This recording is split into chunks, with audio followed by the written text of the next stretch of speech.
નમસ્તે મિત્રો, આપનું હાર્દિક સ્વાગત છે એજ્યુઅલ ચેનલમાં। આજે આપણે જોઈશું આજના કરંટ અફેર્સના બનતા મહત્વના પ્રશ્નો। તો સૌથી પહેલાં આપને એક વિનંતી છે, જો આપ આ ચેનલ પર નવા છો તો પ્લીઝ ચેનલને સબસ્ક્રાઇબ કરો અને સાથે સાથે બેલ આઇકન પણ દબાવો કે જેથી બીજા વિડીયો અપલોડ થાય કે તરત જ આપના સુધી નોટિફિકેશન મળી જાય અને આપની તૈયારીમાં વધારો થઈ શકે। વિડીયોને લાસ્ટ સુધી જોજો। લાસ્ટમાં હું આપને એક પ્રશ્ન પૂછીશ અને જેનો જવાબ આપ કોમેન્ટ બોક્સમાં લખીને આપશો। તો હવે આપણે જોઈશું આજના કરંટ અફેર્સના બનતા મહત્વના ક્વેશ્ચન। તાજેતરમાં ભારત સરકારે માર્ચ સુધી PSU બેંકોમાં કેટલા કરોડ રોકાણ કરવાની જાહેરાત કરી છે?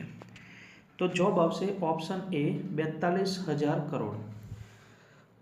તો નોટબંધીના કારણે હાલમાં બેંકોની સ્થિતિમાં કોઈ સુધારો આવ્યો નથી। ડિમોનેટાઇઝેશન કર્યું હતું કે બ્લેક મની બહાર આવી શકે, પરંતુ તેમ થઈ શક્યું નહીં। જેટલો પણ પૈસો માર્કેટમાં હતો તેટલો બેંકોમાં જમા થઈ ગયો અને ડિમોનેટાઇઝેશનની કોઈ અસર થઈ નહીં બ્લેક મની પર, અને તેના કારણે બેંકોની હાલત સુધરી શકી નથી। તેટલા માટે તાજેતરમાં સરકારે માર્ચ સુધી PSU બેંકોને 42,000 કરોડ રૂપિયા રોકાણ કરવાની વાત કરી છે। Next question. તાજેતરમાં સૈયદ મોદી આંતરરાષ્ટ્રીય ચેમ્પિયનશિપમાં સમીર વર્માને કયો પદક મેળવ્યો છે? તો જવાબ આવશે સમીર વર્માએ ગોલ્ડ પદક મેળવ્યો છે। અને આ જ સ્પર્ધામાં એટલે કે સૈયદ મોદી આંતરરાષ્ટ્રીય ચેમ્પિયનશિપમાં સાયના નેહવાલે પણ રજત પદક મેળવ્યો છે, એટલે કે સિલ્વર મેડલ। અને આ સ્પર્ધા ક્યાં યોજાઈ છે? તો સૈયદ મોદી આંતરરાષ્ટ્રીય ચેમ્પિયનશિપ એ બાબુ બનારસી દાસ ઇન્ડોર સ્ટેડિયમ લખનઉ ખાતે યોજાઈ છે। લખનઉ એ ઉત્તર પ્રદેશનું કેપિટલ છે। નેક્સ્ટ ક્વેશ્ચન છે, કયા રાજ્યમાં સરકારે ઘોષણા કરી કે દુનિયાની સૌથી ઊંચી એવી ભગવાન રામની પ્રતિમા સ્થાપવામાં આવશે? તો જવાબ આવશે ઓપ્શન સી ઉત્તર પ્રદેશ। તાજેતરમાં જ થોડા દિવસો પહેલાં વિશ્વની સૌથી ઊંચી પ્રતિમા એટલે કે સ્ટેચ્યુ ઓફ યુનિટીનું ઉદ્ઘાટન કરવામાં આવ્યું હતું દેશના વડાપ્રધાન મોદી દ્વારા, અને હવે તેનાથી પણ ઊંચી પ્રતિમા ભગવાન રામની બનાવવાની જાહેરાત કરવામાં આવી છે તાજેતરમાં યુપી સરકાર દ્વારા। અને આ પ્રતિમા પૂર્ણ રૂપથી પિત્તળની બનાવાશે તેવું પણ સાથે સાથે જાહેરાત કરવામાં આવી છે। સ્ટેચ્યુ ઓફ યુનિટીની ઊંચાઈ છે 182 મીટર, જ્યારે અયોધ્યામાં બનાવવામાં આવશે સૌથી ઊંચી પ્રતિમા ભગવાન રામની, અને જેની ઊંચાઈ હશે 221 મીટર। આ રીતે જાહેરાત કરવામાં આવી છે યુપી સરકાર દ્વારા।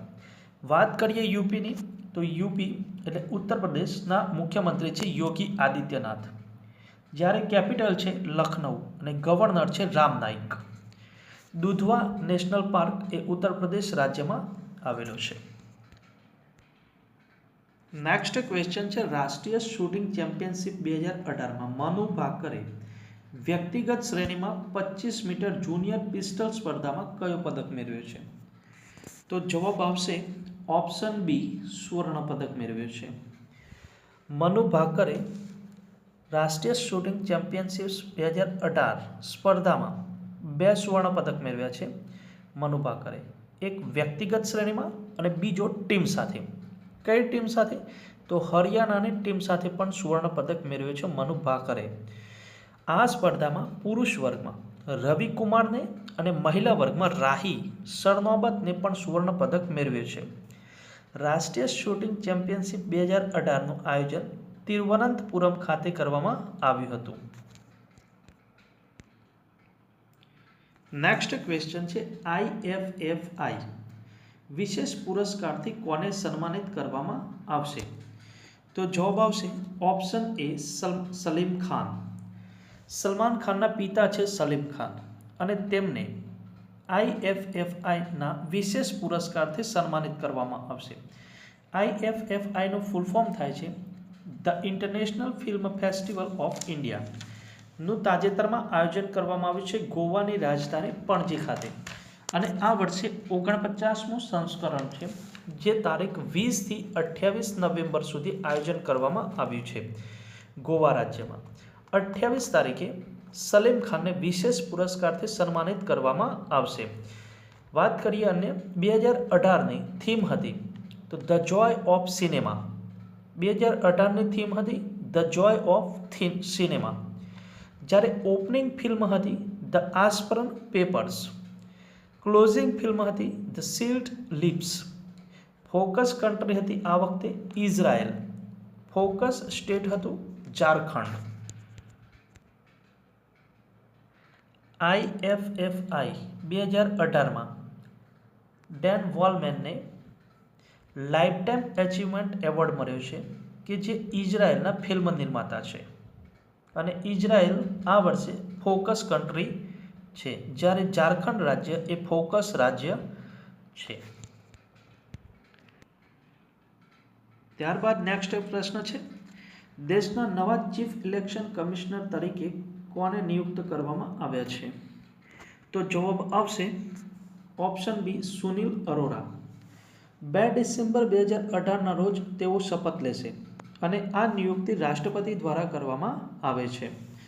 મુખ્ય ચૂંટણી કમિશનર હતા ઓમ પ્રકાશ રાવત જે હવે રિટાયર્ડ થઈ ગયા છે અને તેમના સ્થાને હવે સુનિલ અરોરાને ચીફ ઇલેક્શન કમિશનર તરીકે નિયુક્ત કરવામાં આવ્યા છે. સુનિલ અરોરા 1980ની બેચના રાજસ્થાન કેડરના IAS ઓફિસર છે. ઇલેક્શન કમિશનની સ્થાપના થઈ હતી 25 જાન્યુઆરી 1950ના રોજ. ચૂંટણી આયોગની બંધારણમાં અનુચ્છેદ 324થી 329 સુધી જોગવાઈ કરવામાં આવી છે જે બંધારણનો ભાગ 15 છે. જે બંધારણનો ભાગ 15માં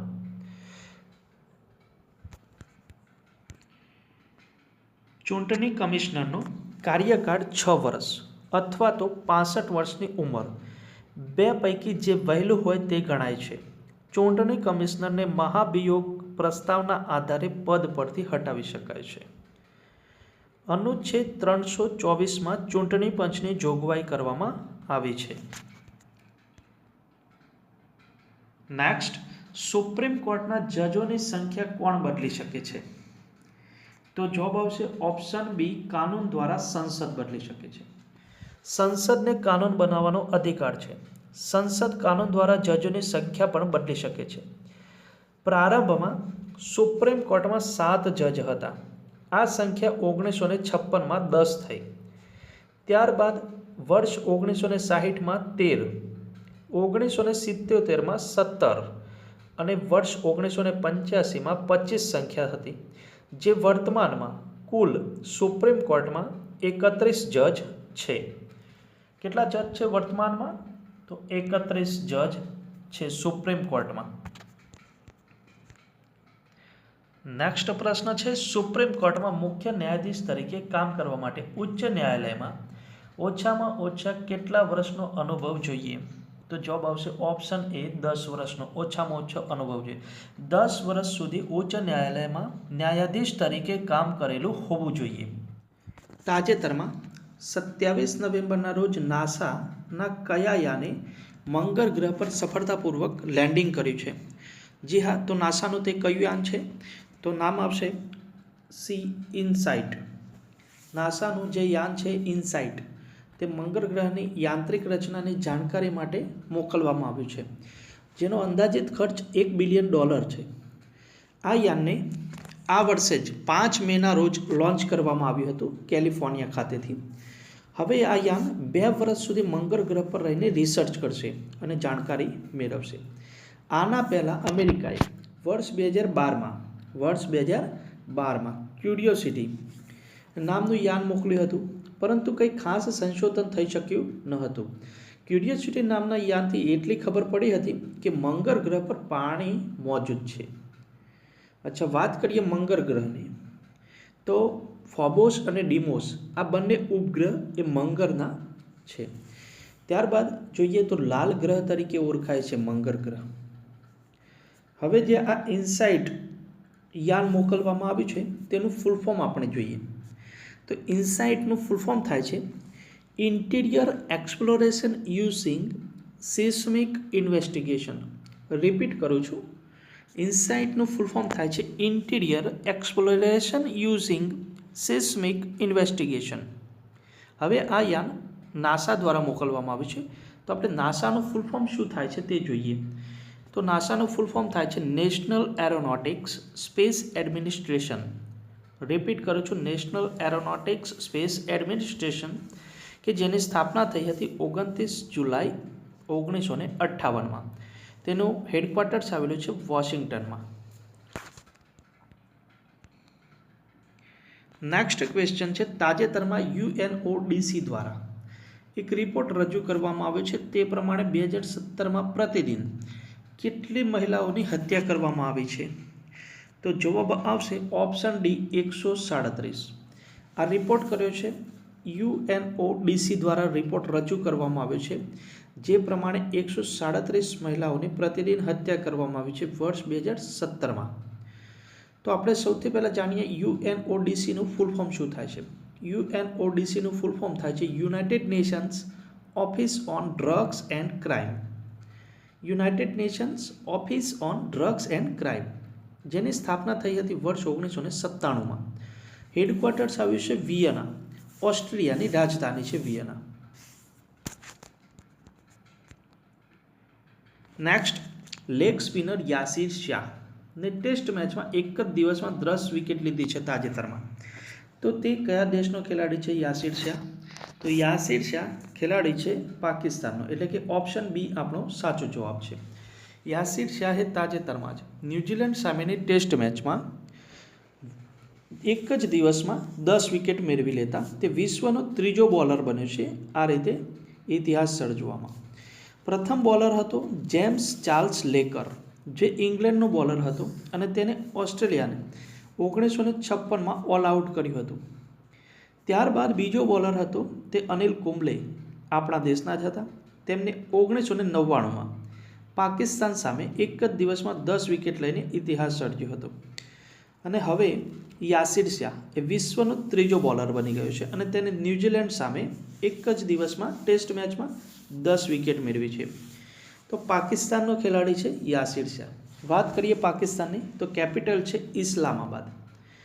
પ્રેસિડેન્ટ છે આરિફ અલ્વી. પ્રાઇમ મિનિસ્ટર છે ઇમરાન ખાન. નેક્સ્ટ ક્વેશ્ચન છે, તાજેતરમાં કેન્દ્ર સરકારે કયા રાજ્ય માટે એડીબી પાસેથી $200 મિલિયન ઋણ લેવા માટેની સમજૂતી કરી છે? તો જવાબ આવશે ઓપ્શન ડી બિહાર, એ સાચો જવાબ છે. ઉદ્દેશ્ય શું રહેલો છે $200 મિલિયન ઋણ લેવા માટેનો? તો ઉદ્દેશ્ય એ છે કે બિહાર રાજ્યના જે સ્ટેટ હાઈવે છે તેને અપગ્રેડ કરવા માટે કેન્દ્ર સરકારે તાજેતરમાં જ એડીબી પાસેથી $200 મિલિયન લોન લીધી છે. તો વાત કરીએ આપણે સૌથી પહેલાં બિહારની, તો બિહારનું કેપિટલ છે પટના. મુખ્યમંત્રી છે નીતિશ કુમાર, જ્યારે ગવર્નર છે લાલજી ટંડન. આ $200 મિલિયન ઋણ આપ્યું છે એડીબીએ. તો વાત કરીએ એડીબી બેંક વિશે, તો બેંક તેનું ફૂલ ફોર્મ થાય છે એશિયન ડેવલપમેન્ટ બેંક, કે જેની સ્થાપના થઈ હતી વર્ષ 1966માં. મુખ્યાલય આવેલું છે મનીલા આવેલું છે ફિલિપાઇન્સમાં. વર્તમાનમાં તેના પ્રેસિડેન્ટ છે તાકેહિકો નકાઉ.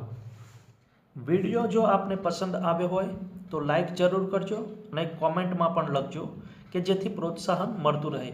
અને હવે વિડીયોના અંતમાં આપના માટે ક્વેશ્ચન, દેશના નવા ચીફ ઇલેક્શન કમિશનર તરીકે કોને નિયુક્ત કરવામાં આવ્યા છે? તો અહીંયા આગળ 4 ઓપ્શન આપવામાં આવેલા છે: અશોક ચાવલા, બી સુનિલ અરોરા, સી જયંત પટનાયક, ડી ઓમ પ્રકાશ રાવત. તો આ પ્રશ્નનો જવાબ આપ કોમેન્ટ બોક્સમાં લખીને આપશો.